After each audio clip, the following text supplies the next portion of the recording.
C'est le 7 août 2005 que Monseigneur Duron a été ordonné prêtre. Aussitôt après, il a occupé plusieurs fonctions au sein du diocèse et de l'Église. D'ailleurs, le père Philippe Goupil a eu l'opportunité de le côtoyer lors de leur rencontre mensuelle de réflexion des prêtres. Le curé de l'Église Saint-Ange Gardien parle de lui comme quelqu'un de très intelligent et surtout très humble. Donc j'ai côtoyé Monseigneur Duron pendant à peu près 7 ou 8 ans, tous les mois, et j'admire beaucoup sa simplicité, sa modestie. Je pense que c'est très important pour un pasteur, un évêque, de rester très simple, très humble. Je trouve qu'il a des belles qualités, il est aussi très intelligent, mais il est modeste. Jean-Michel Duron sera un bon évêque, estime le père Gérard Mongelard. Il précise que le nouvel évêque a été très bien accueilli parmi les prêtres et les fidèles. Il est très proche des pauvres, dit-il. C'est quelqu'un de très, très humble, quelqu'un de très intelligent, et je crois qu'il va être un bon évêque. Il a été bien accueilli par l'ensemble du presbytérium, c'est-à-dire les prêtres l'ont bien accueilli, et tout doucement il fait son petit bonhomme de chemin, et je pense qu'il est très apprécié des personnes. Il visite, il prend le temps, il a visité tous les prêtres, pratiquement tous les prêtres, et aussi d'autres personnes aussi, les groupes, tout ça, et il est très proche des jeunes, très proche aussi des personnes malades et tout ça, des pauvres.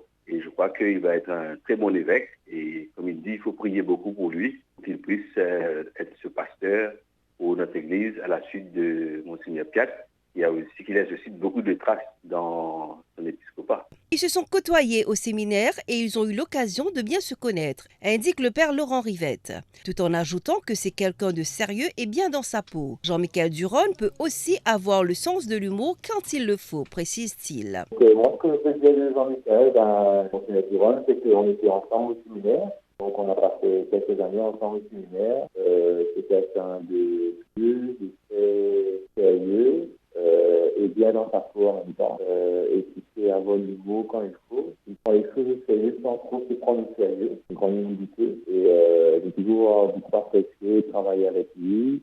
C'est très agréable. Alors que le père Patrick Fabian affirme que l'ordination de Jean-Michel Duron sera un moment très émouvant pour lui, car il a été son élève. Jean-Michel a été mon élève, je l'ai accompagné, et que maintenant, celui qui a été choisi pour mener le diocèse, c'est un geste émouvant, c'est un choix émouvant. Ça me rappelle, dans la Bible, ça me rappelle David, qui a été le plus jeune parmi les 8 frères, et c'est lui qui a été choisi pour être le roi. Et je trouve que c'est le choix du Seigneur, c'est le Seigneur qui a fait un choix pour nous, et je trouve ça émouvant. Voilà ce que ça me fait. Vu la personnalité du nouvel évêque, nombreux sont les Mauriciens qui se déplaceront ce dimanche 20 août pour l'encourager dans son nouveau rôle au sein de l'Église et surtout prier pour lui en ce jour crucial.